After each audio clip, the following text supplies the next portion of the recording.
Essas duas coisas o Senhor tem falado conosco. Nós precisamos estar aqui entendendo que nós estamos num ambiente de família, e não uma reunião institucional. Nós resgatarmos isso, algumas coisas que às vezes nos incomodam vão deixar de incomodar. E segundo, na administração da palavra, ao lermos, porque eu estou falando antes, que mais importante do que eu vou pregar é Deus falar com você. E às vezes Deus vai falar na hora da leitura, ou em uma expressão. Mas o importante é o nosso coração estar centrado agora no anseio de ouvir a voz de Deus. Esse é o motivo. Amém? Romanos 12, versículo 1 diz: portanto, irmãos, pelas misericórdias de Deus, peço que ofereçam o seu corpo como sacrifício vivo, santo e agradável a Deus. Este é o culto racional de vocês. E não vivam conforme os padrões desse mundo, mas deixem que Deus os transforme pela renovação da mente, para que possam experimentar qual é a boa, agradável e perfeita vontade de Deus. Porque pela graça que me foi dada, digo a cada um de vocês que não pense de si mesmo além do que convém. Pelo contrário, pense com moderação, segundo a medida da fé que Deus repartiu a cada um. Porque assim como num só corpo temos muitos membros, mas nem todos os membros têm a mesma função, assim também nós, embora sejamos muitos, somos um só corpo em Cristo e membros uns dos outros. Temos, porém, diferentes dons, segundo a graça que nos foi dada. Se é profecia, seja segundo a proporção da fé. Se é ministério, dediquemo-nos ao ministério. Ou o que ensina, dedique-se ao ensino. O que exorta, faça-o com dedicação. O que contribui, com generosidade. O que preside, com zelo. Quem exerce misericórdia, com alegria. Temos o texto todo para ganhar o contexto. Nós podíamos ter umas 2 palavras de oração. Não precisa esperar tanto, queridos. Pode ter mais. Mas vamos orar como igreja para que o Senhor ministre em nossas vidas. Ergue sua voz.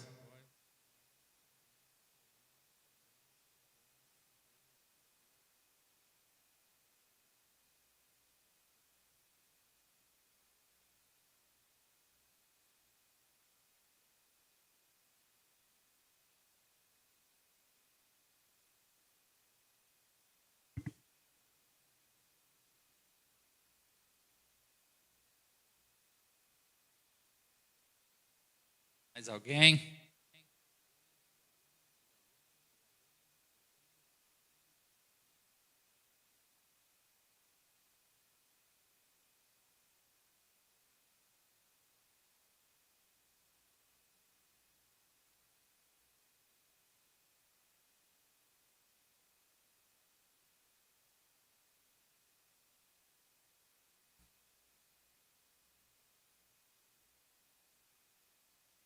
Amém, irmãos? Então, a gente já vem uma sequência de palavras até interessante que o Thomas veio no meio daqui e trouxe isso para nós, nos chamando a uma vida plena com Deus. E nós falamos que o justo vive pela fé, né? E essa fé não tem a ver com o resultado que nós vamos alcançar. O justo que vive pela fé é o justo que vive seguro na fonte que ele está seguro. Na fonte que ele está ligado, no fundamento que ele está pisado. Então vão vir tempestades, vão vir tribulação. O resultado, ele é secundário nessa perspectiva da fé. Por quê? Porque ele é estabelecido por Deus. Então, a fé é algo que me leva a uma dependência. E aí nós trouxemos de que quem é o pai da fé? Abraão é o pai da fé. E por que Abraão é o pai da fé? Não é porque ele tinha certeza do resultado que ele teria, porque inclusive o resultado não deu muito certo, porque Deus diz que nele seriam benditas todas as nações da terra, que Deus ia dar uma terra para ele, ele não pisou nessa terra, ele não viu todas as famílias, mas Abraão é o pai da fé, porque ele permaneceu firme e conhecia quem falou para ele: sai da sua terra, sai da sua parentela, sai, né, das suas seguranças naturais e vai para onde eu vou falar. Então ele é o pai da fé por causa da relação com que ele tinha com Deus. Ele é o pai da fé porque ele discernia e conhecia a voz daquele que falava com ele. Ele sabia em quem ele podia confiar. E fé não tem essa perspectiva de funcionalidade. Fé, ela tem uma perspectiva de relacionamento, de nos relacionar com Deus, nos relacionar com o corpo. E aí o texto de Romanos vem trabalhando muito sobre essa vida. Chegamos sobre a vida com Deus, sobre o pecado, sobre os percursos da humanidade que exigem de nós viver pela fé, né?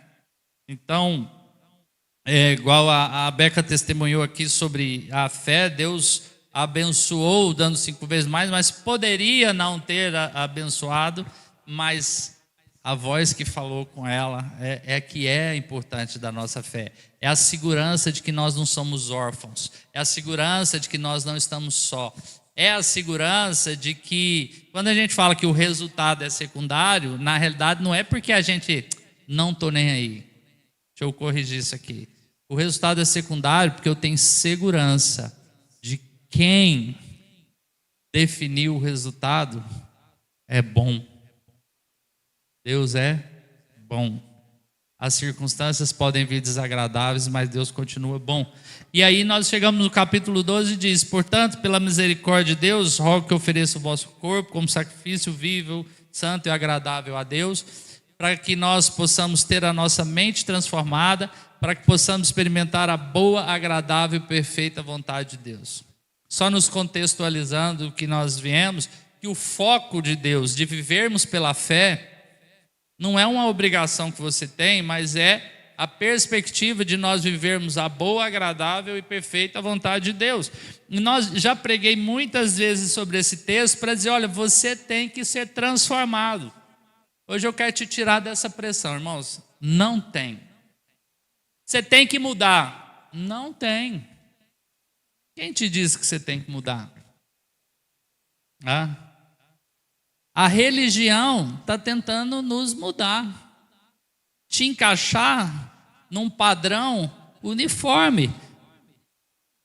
Nós não temos que mudar, você não precisa mudar.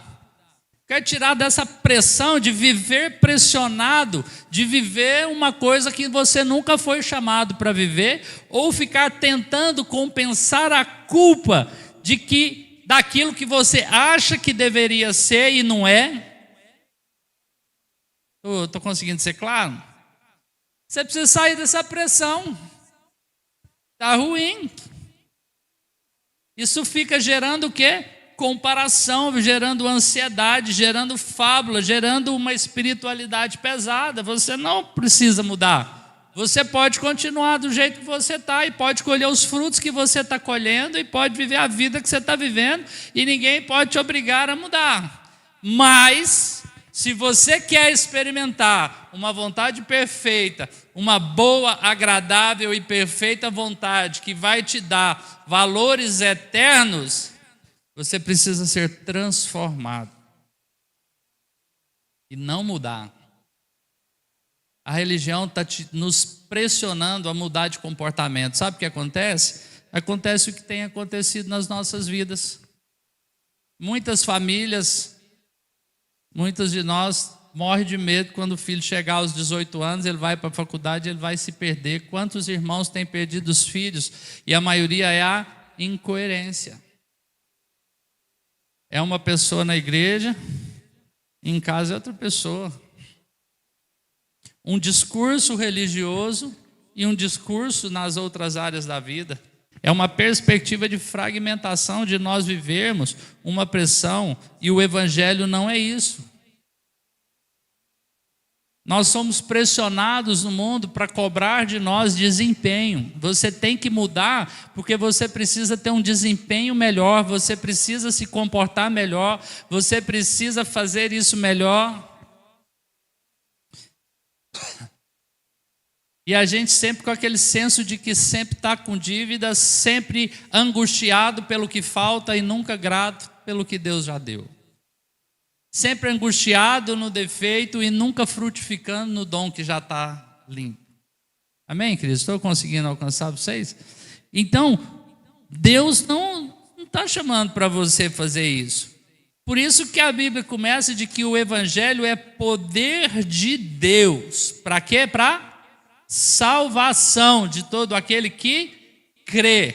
O Evangelho não é uma mensagem que te chama a melhorar seu desempenho nesse mundo, mas é a ser transformado para morrer e nascer de novo, porque você nunca vai alcançar um resultado diferente se você não for uma pessoa diferente. Você nunca vai ter uma perspectiva diferente. Você pode até mudar, presta atenção, pode. Todas as religiões têm pessoas que tiveram mudanças profundas, mas nunca vai alcançar o que é eterno, porque o Evangelho não é uma perspectiva de uma mensagem, de um desempenho nessa terra, mas é uma perspectiva de salvação para discernir o que é eterno. E nós, como igreja, temos perdido a perspectiva do eterno. Então, nós vivemos pressionados a ser algo que nunca fomos. Mas Deus está dizendo, deixem-se ser transformados pela mudança da sua mente. Nós agimos de acordo com o que nós pensamos. Então, se a sua mente não for transformada, você vai entrar numa crise diante dos problemas. E Deus está nos chamando a, por fé, não viver em crise, mas enfrentar os problemas. Ninguém está prometendo que a vida vai ser fácil.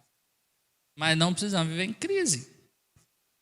Crise é uma coisa que a identidade ficou distorcida por causa do pecado. Então, nós vivemos pressionados a ser algo que nós nunca fomos chamados para ser, ou tentando compensar a culpa, gerando uma comparação. Então, Deus está nos chamando, olha, você quer experimentar a boa, agradável, perfeita vontade de Deus? Você realmente quer que as circunstâncias mudem? Então você precisa mudar, porque não tem a ver com o que eu vou fazer, tem a ver com quem Deus está me chamando para ser. E você está cansado de ouvir isso, e o nosso clamor é que venha a revelação daquilo que, em quem eu estou me tornando. A cada domingo que eu ouço a palavra, que eu ouço o Evangelho, que eu estou no carro, que eu estou ouvindo pregação, que eu estou louvando a Deus, que eu estou envolvido nas coisas da igreja, mais importante do que o que você está fazendo é em quem eu estou me tornando. Porque a palavra nos diz que tem gente que vai chegar diante de Deus fazer coisa que eu, como pastor, nunca fiz. Curou enfermos, expulsou demônio, né? O que mais que fala lá? Ressuscitou mortos. Aí, gente. E Jesus fala assim mesmo, que legal, hein? O que legal, hein? É na tradução atualizada para o goiano. Legal, hein? Parabéns. Mas eu não te conheço, não. É mais. Então, esse texto está nos chamando a ser um sacrifício, a morrer e nascer de novo, para nós andarmos em quem Deus quer que a gente seja. Por quê? Porque fazer é importante. Fazer a obra é importante. Obedecer é importante. Cumprir a vontade de Deus é importante. Mas nós nunca vamos conseguir fazer isso sem sermos transformados para sermos quem Deus projetou. Então Deus nos chama a viver como um sacrifício vivo para isso. E o alvo de Deus é para que você experimente a boa, agradável e perfeita vontade de Deus. E a vontade de Deus é que a gente viva pela fé e não escravizados pela religião, pelo mundo, pelo diabo, pelas coisas que estão nos tornando improdutivos. E eu falo, irmãos, nós somos nos pastoreios, nós temos dificuldade de orar. E a gente às vezes tem aquela conversa de que eu preciso orar certo. E aí a Bíblia me diz que você não sabe orar como convém, que o Espírito Santo tem que interceder para nós como gemidos inexprimíveis. Se o Espírito Santo não consegue traduzir, ele com gemidos intercede por nós, como que a gente fala de orar certo? E um dia eu não conselho a minha irmã, abre o seu coração, fecha a porta do seu quarto, vira para Deus e fala: Deus, você é mau. Eu não usei a palavra mal, não. A palavra que eu falei para ela, vou falar aqui. Ela falou: eu posso orar assim? Eu falei: pode. Mas não está certo? Eu falei: mas é o que você está sentindo, é o que você está pensando, é o que seu coração está ligando. Deus é Pai, Deus não tem problema emocional, desde que essa relação fala, e Deus fez uma obra tremenda. Porque a perspectiva de Deus é que a obra que nós temos que fazer, ela vai ser depois dele nos resgatar quem nós fomos chamados para ser. E aí é onde Paulo, né, trabalha. Então, para que você experimente a boa, agradável e perfeita vontade de Deus. A gente mas olha que o texto é o mesmo. Então, que boa, agradável e perfeita vontade de Deus é essa? Nós podemos ficar meses com o seminário, mas dentro desse texto, Paulo vem com uma explicação que eu nunca tinha me atentado, porque pela graça que foi dada, de que você não pense de si mesmo além do que convém. Essa é uma vontade de Deus que é boa, agradável e perfeita. Pensar de si além do que convém, Paulo está orientando a pessoa a se incluir e a se colocar não em cima de um padrão que os homens nos deram. Porque o pecado criou um padrão diferente do padrão de Deus. Então eu penso assim, eu vou pensar de mim além do que convém.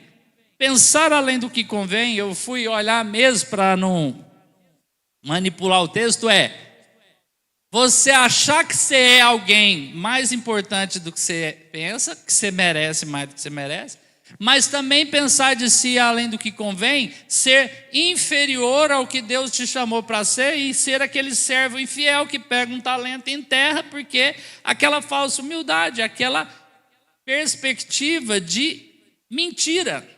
Então pensar pensar de si algo além do que convém é pensar algo de si mesmo que não é o que Deus definiu. Então eu preciso discernir, como aquela parábola dos talentos. A gente olha para aquela parábola dos talentos pensando sempre na produtividade. Um ganhou 5, ganhou 10, outro pegou 2, deu 4, o outro pegou e enterrou, mas Jesus não fala de produtividade, Jesus fala de fidelidade. Muito bem, servo bom e fiel. Deus não está pensando em produtividade. Pensar em produtividade é pensar o que não convém. Mas Deus nos chama a pensar em fidelidade. E para pensar algo como convém, eu preciso ouvir de Deus o que Deus tem para meu respeito. Mas nós não estamos conseguindo ouvir Deus, porque nós estamos nos medindo por um padrão natural, um padrão da religião, um padrão que o mundo colocou.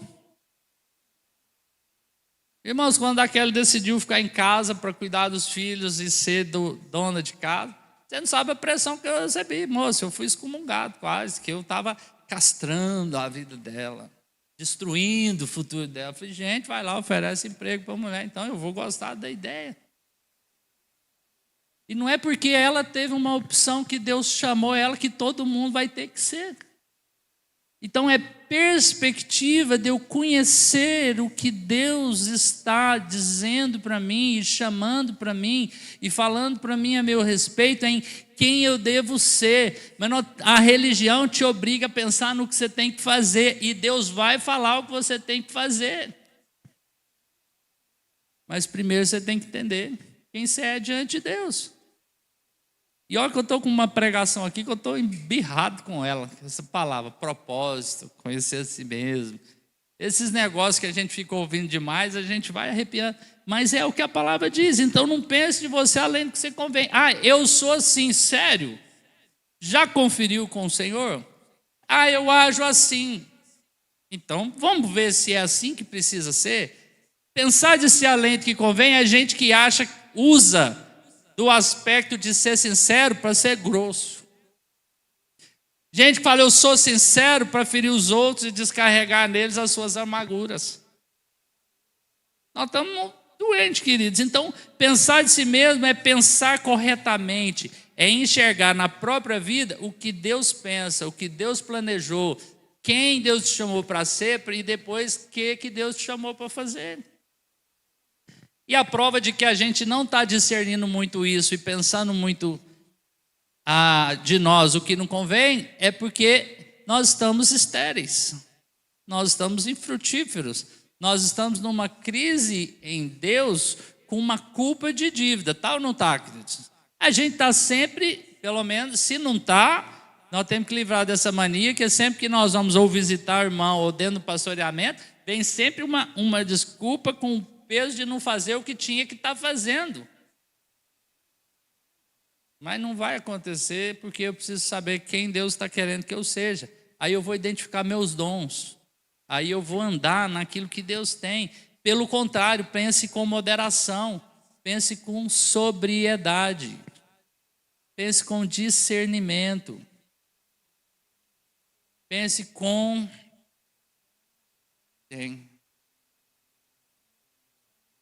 O pai do Lázaro, bem-vindo. Não tenho que desculpar, não. Fique bem à vontade. Então, pense com moderação, pense com sobriedade. O que pensar com sobriedade? A pergunta a ser feita não é o que eu tenho que fazer, é quem Deus me chamou para ser. E aí, eu brinco com a Beca, que ser médico é ministério, ser empresário é ministério, ser dentista é ministério. Porque quando eu entendo que Deus me chamou em ser, tudo que eu fizer vai ser para a glória de Deus. Tudo que eu me manifestar vai ser para a glória de Deus. Então Paulo orienta isso. Quando nós pensamos fora da visão de Deus, tentando provar algo para os outros, tentando compensar aquilo que eu sou falho, tentando pegar coisas para tampar minhas debilidades, ao invés de entregar minhas debilidades na mão de um irmão para cuidar dela para mim, para que eu flua naquilo que eu tenho de potencialidade, isso é o corpo. Porque o corpo, cadê os médicos? O corpo não defende a si mesmo. Tia Bex, fala bobagem. O corpo que eu estou querendo dizer assim, você tem uma infecção no pulmão, o pulmão não livra sozinho, ele tem células, leucócitos, eles têm, não é célula de respiração, tem anticorpos que vêm até ali, estou olhando para ela com medo, tá? Que vêm até ali e trabalha em favor do pulmão. Depois essa infecção vai para outro lugar, esses leucócitos vão ali. Então, a fragilidade que eu tenho dentro do ambiente de família, ela muitas vezes vira um ambiente de guerra, de rejeição, de conflito, do que eu me render na fragilidade para eu ter liberdade para viver minha potencialidade. E você vai fluir naquilo que Deus te deu de dom. Eu sei quem eu sou, eu sei quem eu não sou, eu sei o que eu posso, sei o que eu não posso, porque cada um vai andar segundo a medida de fé, isso é libertação. Andar na medida de fé e andar não segundo o mundo nos coloca com a mente transformada, é parar de se mover segundo o padrão do mundo. O padrão do mundo é competição. O padrão de Deus é cooperação. O padrão do mundo é defesa. O padrão de Deus é rendição. O padrão do mundo é receber. O padrão de Deus é prover. O padrão do mundo é ganhar sempre. O padrão de Deus é perder para ganhar. Nós estávamos no ministério de empresarial, eles falando sobre empresas redentoras. O padrão do mundo é se proteger. O padrão de Deus é você entender que você tem um ministério de reconciliação, que é para redimir. Eu vou levar pessoas à remissão, à redenção. E aí nós estávamos com esse irmão, com o empresário, ele estava falando sobre empresas redentoras. Eu falei, interessante. E aí ele dá um testemunho de que eles, como empresas, estavam lá numa perspectiva de ampliar a empresa e tinha um lote perto, eles foram lá e compraram um terreno e essa pessoa estava apertada, essa pessoa estava com dificuldades e entregou tudo pela metade do preço. E aí o pessoal chegou e falou, nós compramos terreno. Quanto que ele valia? 100 mil. Nós pagamos quanto? 50 mil. Olha que bênção. E aí o irmão virou e falou, bênção para quem? Bênção para quem? Padrão do mundo, fizemos um baita do negócio. O padrão de Deus falou, esse negócio está errado. Quanto que vale esse terreno? Vale 100. mas no mercado está pagando 80. Então volta lá e negocia, paga o que deve ser pago, paga os 80. Ele perdeu 30 mil. Não. O que Deus tem a fazer, essas pessoas do terreno hoje estão servindo ao Senhor, porque a empresa foi redentora. Amém? Então eu preciso parar de pensar de mim além do que convém, que são fábulas. Pensar com moderação é ser sóbrio.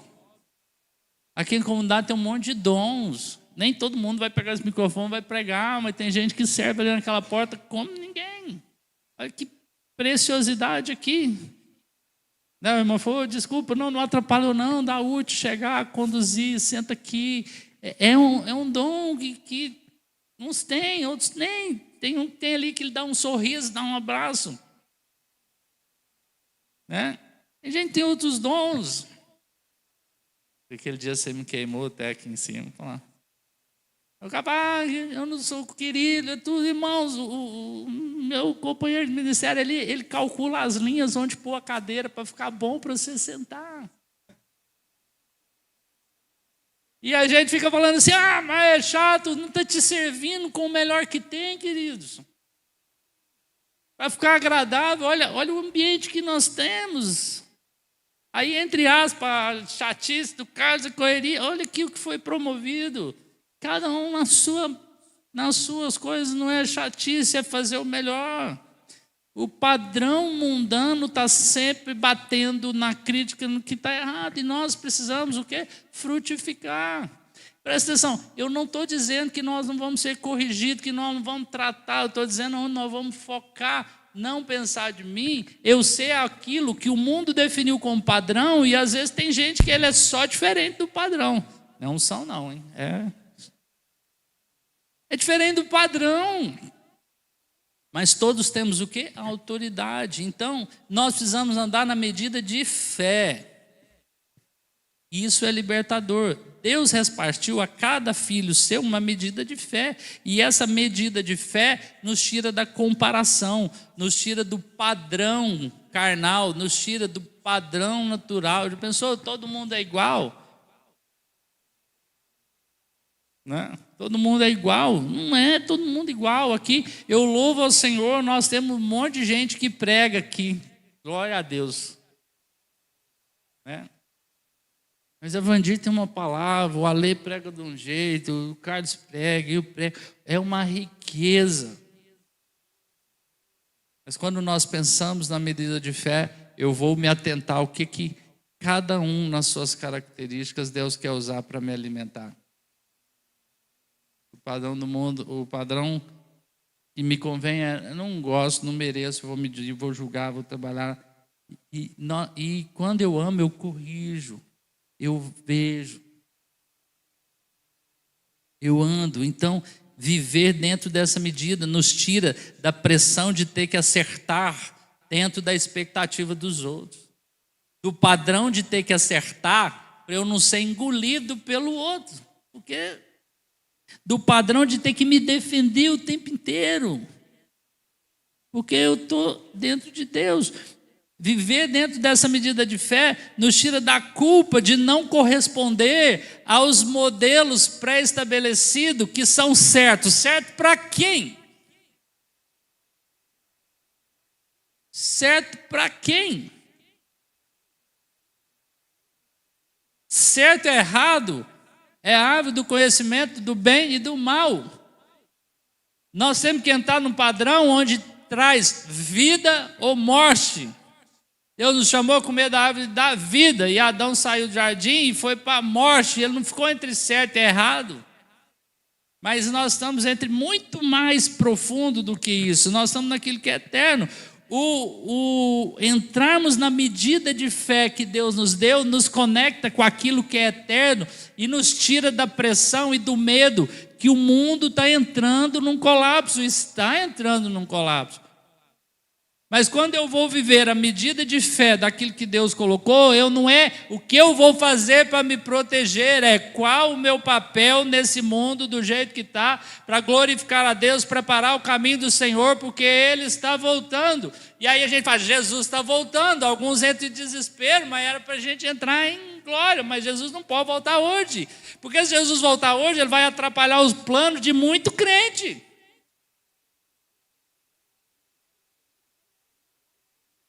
É ou não é, irmãos?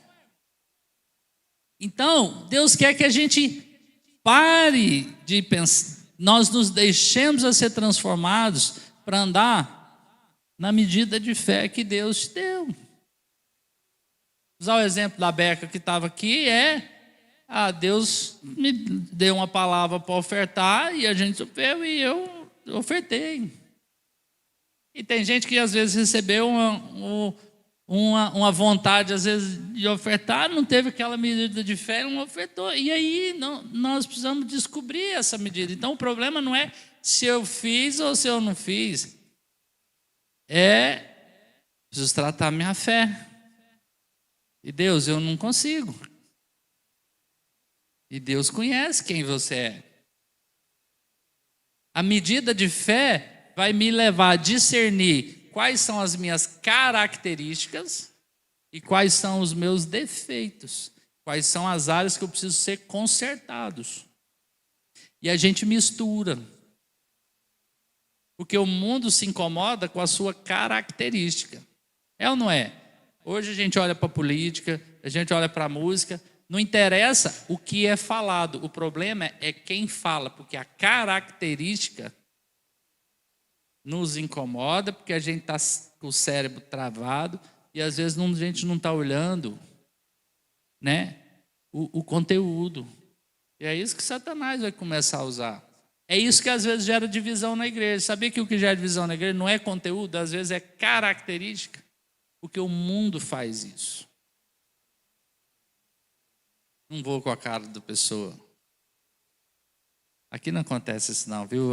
Quem está nos visitando aqui, meu santo não bateu. E, moço, que santo é esse?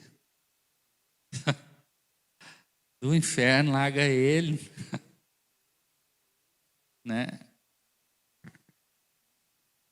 Viver na medida de fé me tira da culpa de não corresponder aos padrões de religião, me tira da ansiedade de precisar ser outro que eu não sou eu mesmo, dentro de características e propósitos, dentro do chamado de Deus. Então, irmãos, aqui é o lugar para você ser você mesmo. Estou bem coach hoje. E o lugar de você ser você mesmo é aqui, sabe por quê? Porque aqui é o lugar que quando você for você mesmo, de um jeito que não é um padrão de Deus, a gente vai pegar você e consertar. Vai admoestar, vai ser exortado, vai ser corrigido, porque quando você é você mesmo, você tem uma natureza que vem de Adão, e a natureza que vem de Adão ela é ruim, e pelo Espírito Santo e pelo corpo de Cristo, a gente vai pegar essa natureza, botar no lugar dela, para que a natureza do Espírito venha, e o Espírito se movimenta na igreja. E aí, para viver corpo, para experimentar a vontade de Deus, eu preciso andar nessa medida de fé. Essa é a boa, agradável vontade de Deus, para que você ande na medida de fé que Deus te deu. Para que você se livre daquilo que Deus não está te cobrando. A gente está nos cobrando de coisas que Deus não cobrou. E a gente está rejeitando o que Deus falou. Porque nós estamos andando do padrão no mundo.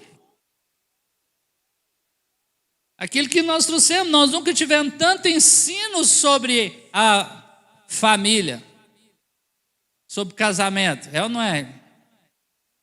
Mas nós nunca tivemos tanto divórcio, porque a gente pega a vontade de Deus e transforma numa perspectiva religiosa e não temos a fé naquilo que é o princípio de Deus. Nós queremos andar naquilo que é o padrão do mundo. Não está feliz? Larga. É melhor do que se arrepender, é melhor do que se humilhar. E não vai ser feliz não, tá? Te dar essa notícia. Porque aquilo que nos move é andar na medida de fé que Deus nos deu. Porque se nós não andarmos na medida de fé que Deus nos deu, você está andando no quê? Na medida da força que você tem. E quando eu deixo de andar na medida de fé que Deus nos deu, eu vou andar na medida da força que eu tenho. Aí você vai medir quem tem mais força. Andar numa obediência a Deus, que a Bíblia diz que nunca se ouviu, nem se ouviu um Deus que trabalha para aqueles que nele esperam. Ou se você acha que Deus demora demais, não sabe muito bem o que fazer, então ele tem que usar o poder dele para fazer, para eu ensinar o que ele tem que fazer. Deus está nos chamando ao quê? Andar na medida de fé que Deus repartiu a cada um. Essa palavra repartiu é muito interessante. Por quê? Porque quando Deus vem repartir, significa que Ele não deu tudo igual. E Ele não deu a mesma coisa para todo mundo.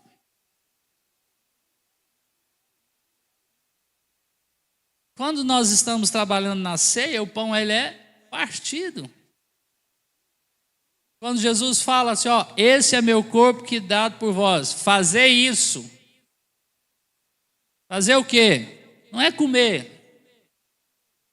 É partir. É repartir. O mundo diz que você tem que comer. Então, a fé vai nos ensinar a caminhar com fidelidade e não com pressa. A fé vai nos ensinar a viver uma vida de igreja que tem vida e poder e não que funciona certinho. Agora, se tem vida e poder, vai funcionar, gente. Né? Eu acho que essas coisas implícitas estão claras. Deus quer um casamento que tem vida. Não só que funciona.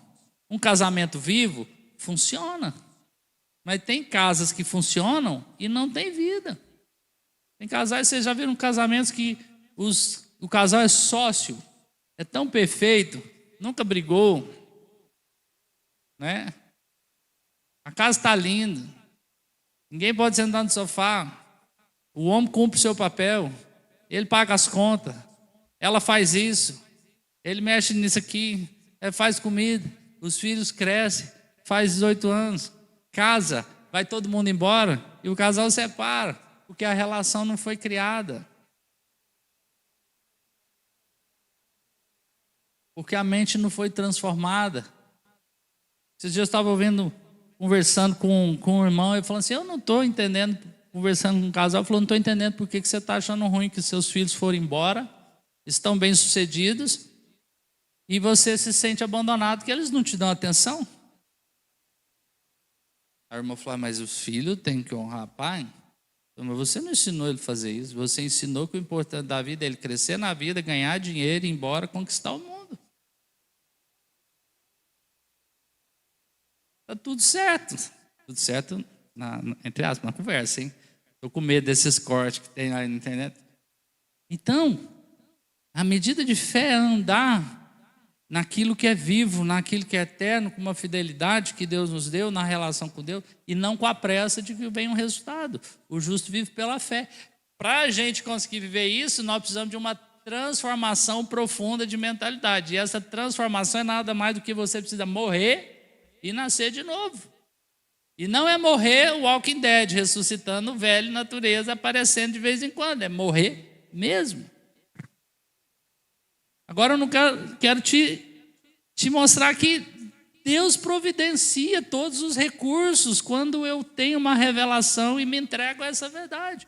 A Bíblia fala, deixa ser transformado, Ele nos deu o poder do Espírito Santo, Ele morreu na cruz em primeiro lugar, Ele ressuscitou para nos dar a vida eterna, os recursos estão todos aí. Falta em nós um pouco de arrependimento. E arrependimento é uma mudança de mentalidade. Não é vir aqui na frente, babar de chorar e tem que sofrer. Arrependimento é mudar a rota. E aí Deus nos chamando. Então, o tornar alguém vai definir identidade. E aí ele vai abrir as portas para nós nos realizarmos naquilo que Deus falou. Porque olha o que o texto continua. Porque assim como num só corpo nós temos muitos membros, mas nem todos os membros têm a mesma função. Assim também, embora sejamos muitos, somos um só. Eu sempre cito uma experiência que eu e a Kelly tivemos, a gente estava numa crise no casamento lá e o Jamê estava lá em casa. E aí nessa conversa, a Kelly começa a falar para o Jamê assim, Mas é porque ele quer isso, ele quer assim, eu balancei a cabeça, né? Eu falei, não. Aí ele falou assim, é isso que você quer? Eu falei, não. O que você quer? Eu quero isso. Aí ele falou para você, você entendeu? Eu entendi. Você confia nele? Confio. Então tá resolvido, né? Porque se ele estiver mentindo, a gente tem que tirar do ministério. Eu falei, Jamê, mas é porque ela não entende. Eu vou falar algumas coisas para ela, ela pensa diferente. Aí ele tinha pegado na mão dela assim. Quando eu falei, ela pensa diferente, aí ele pegou na minha mão. Quando ele pegou na minha mão, eu falei, agora é minha vez, eu devia ter ficado calado. Você quer que ela pensa igual a você? Deixa eu te falar. O dia que sua mulher pensar igual a você, ela virou um homem. E vai por mim. Não vai querer ficar casado com você. Então, cada um tem as diferenças e no Espírito nós vamos nos conectando para formar um corpo. Não adianta eu ter um baita coração com as veias ruins. Não adianta você ter um coração de menino, um pulmão e o fígado estourado. Cada um tem uma função. Então, Paulo está nos chamando a entra na medida de fé que Deus deu para você e anda nisso, porque nós somos diferentes mesmos. E as diferenças são riquezas. E o diabo tem colocado para nós que as diferenças são problemas. E isso tem deixado a igreja estéril. E Deus está nos chamando a viver a medida de fé. Quando eu não sou transformado para viver a boa, agradável vontade de Deus, eu quero uniformidade. O mundo está trabalhando para ser uniforme. O dia que eu estava lá na médica terminando a minha cirurgia, tinha um monte de gente lá e ela faz esses procedimentos, sabe, das irmãs? Bocão, tudo quadrado. Eu falei, mas vem cá, deixa eu te falar, por que você faz isso com as mulheres? Ela falou, porque elas querem, e se a gente não fizer daquele jeito, elas mandam falar mal de nós, que nós é médico ruim. Eu falei, mas fica todo mundo igual. Ela falou, mas todo mundo quer ficar igual. Eu falei, o mundo está doente. Ela falou, mais do que você pensa, pastor. Padrão uniforme. Transformação em Deus em nós. Unidade. Unidade é um monte de coisa diferente, se tornando uma para um propósito. Nós estamos debaixo de um prédio que é feito debaixo de unidade. Nós temos ferro, nós temos cimento, nós temos areia. Agora o engenheiro olha para mim, é duro, né?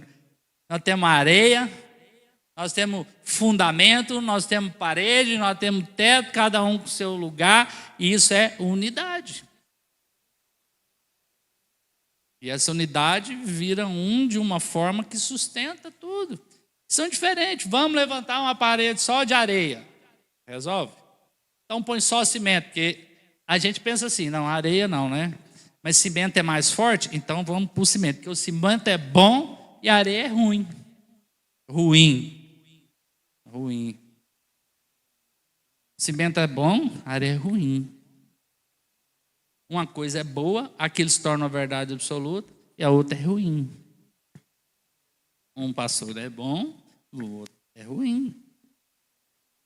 Cada um tem seu lugar. Isso está adoecendo a igreja. Isso é o que o mundo está fazendo. Isso é o que a política está fazendo para criar dominação. Isso é o que muitas vezes, isso é o que a religião gera para gerar dominação. Mas a fé gera unidade nos diferentes. E nada exige mais a gente amar do que você ter alguém que é diferente. E nada exige mais a gente amar do que você ter dois igual, porque briga do mesmo jeito. Então nada vai dar certo sem ter uma medida de fé. Amém, queridos? Então, a partir do momento que nós nos tornamos isso, a unidade gera uma identidade. E que identidade é essa? O corpo. Aí a gente sai da crise de dívida e entra no nosso lugar. Qual é o seu lugar? Ou aqui na comunidade, ou na sua empresa. E quando você está no seu lugar, que sai da crise de tentar ser o que você não é, e não quer dizer que você é bom, que você é perfeito, Significa que você entende o que você não é e vai se submeter ao corpo para poder se tornar o que é, no pastoreio, na palavra, na unção do Espírito, na admoestação, na repreensão, na motivação, no estímulo, no vai lá. Vocês estão vendo esses meninos tocando aqui hoje, glória a Deus por eles. E o Kleber pegou esses meninos e um dia falou: Kleber, o que nós vamos fazer com essas crianças? E aí ele olhava e falava assim: meu Deus, não é ninguém. E o Kleber começou a trabalhar, hoje eles estão na frente ministrando. Porque alguém viu quem eles eram em Deus e não quem ele podia fazer na hora. E eu tenho um monte de membro do Kleber filmado aqui, rolando. Ai, meus músicas desobedientes. Ganhou o coração. E o seu dom vai servir. E não ficar amargurado porque a sua necessidade de consumo não foi atendida. Isso só vem com uma transformação de mente para ser a pessoa que Deus quer que você seja. E aí vamos fazer o que Deus nos chamou. E isso gera fruto saudável. Por quê? Porque aí ele começa. Porque assim como somos um só corpo, nem mesmo temos a mesma função, assim também nós, embora sejamos muitos, somos um só corpo. E a Bíblia diz que quando nós formos um, o mundo vai ver quem é Cristo. A identidade da igreja vai começar a ser revelada para o incrédulo, que muitos que estão lá fora, eles não estão perdidos, apavorados, querendo Deus e não estão achando. Porque nós somos o canal de expressar Deus, não estamos mostrando que nós estamos perdidos em nós mesmos, tentando nos resolver. Sendo que Deus já resolveu em nós. Isso resolvido, nós porém, olha, sejamos muitos, porém somos um só corpo em Cristo e membros uns dos outros. Aí nós vamos entrar no que fazemos. Temos, porém, diferentes dons, segundo a graça que nos foi dada. Então aí os dons vão aparecer. E os dons não são o ponto de partida. O fluir dos dons é o movimento da vida de quem foi transformado e anda por fé. Porque alguém que tem seus dons sendo manifestos e não foi transformado e não anda por fé, você pega um dom profético e ele vira médium. Porque o dom está ali. Mas a vida não vem, o que é eterno não vem. E Deus está querendo nos chamar a essa restauração da nossa relação com Ele, da nossa relação com o corpo, para que Ele derrame essa vida em nós, cada um ocupe o seu lugar, e aí o poder de Deus venha. Olha para a história da igreja, o tanto de movimento que teve, que depois caíram, e quando caíram, caíram feio, caíram em escândalos sexuais, caíram em escândalo de poder, caíram em movimentos que nós sabemos de troca de casais, aquilo que começou legítimo, veio um derramar de Deus, e como que degringola, olha para a Europa, berço de avivamento, as igrejas estão se tornando prostíbulos. E Deus vai trazer um avivamento, eu creio nos últimos dias que não vai cair mais, mas Ele vai nos transformar, para depois nos liberar, para fluir naquilo que tem. E todos nós precisamos ser curados. Os dons, com a identidade clara, eles fluem com saúde. O serviço se torna leve. A missão se torna o foco e ela gera uma perspectiva de alegria. Não cumprir a missão me frustra. E não vira um peso, porque eu tenho tanto de coisa para fazer. Amém, queridos? Então é esse o propósito que Deus fala, vocês precisam ser transformados. Olha o ambiente que é ser gerado. E a religião leva para o outro. Você tem que ser transformado porque você está todo errado. Não, é porque tem um plano de Deus para ser cumprido. E você já foi chamado para ser parte disso. E Deus nos veio para que a gente tenha vida e vida em abundância. Só que a vida em abundância, a vida dele não é a sua própria. E a religião mostra que Deus, ele tem poder para te dar uma vida em abundância que você espera. Não é, é a que ele definiu. É a que está dentro da vontade dele, que é boa, agradável e perfeita. Então, irmãos, para nós enxergarmos que, como ensina em Efésios, os nossos dons é para aperfeiçoamento dos santos. Aquilo que Deus quer usar você para produzir, é outro que vai comer. Você não vai colher do seu trabalho. Alguém já viu o pé de manga comer as mangas? Quem come? O fruto que Deus quer usar na sua vida é para alimentar os outros. Mas você vai se alimentar do fruto que outro produz. Quem alimenta o pé de manga? O adubo de algo que já morreu e foi lançado ali, porque alguém morreu para servi-lo. Às vezes, para servir, você tem que morrer mesmo. Tem gente que fala, nossa, Juliana, você é tão legal, você atende todo mundo. Tem que hora que tem que morrer para ter o tempo, para não matar. E a gente tem vida normal. Não estou querendo trabalhar as emoções. Você vai ficar com raiva, vai ficar alegre, vai ficar triste, vai querer matar, vai querer morrer.